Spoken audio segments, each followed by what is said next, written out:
আসসালামু আলাইকুম ওয়া রাহমাতুল্লাহি ওয়া বারাকাতুহু নাহমাদুহু ওয়া নুসাল্লি আলা রাসূলিহিল কারীম আম্মা বা'দ।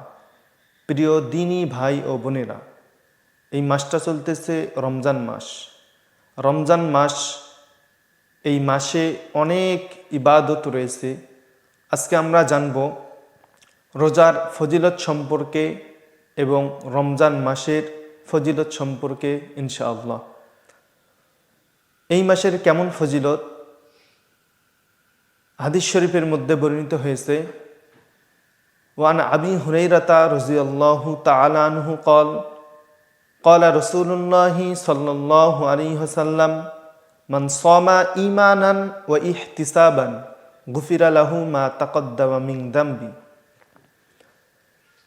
হাদিস শরীফে আল্লাহ রসুল সাল্লাল্লাহু আলাইহি সাল্লাম বলেন, যেই ব্যক্তি ঈমানের হালতে, ঈমান থাকা অবস্থায় এবং সওয়াবের আশায় রোজা রাখবে রমজান মাসের, তো এই ব্যক্তির জন্য সুসংবাদ হলো, আল্লাহ রসুল সাল্লাল্লাহু আলাইহি সাল্লাম বলতেছেন, গুফিরা লাহু মা তাকদ্দামা মিন যামবি।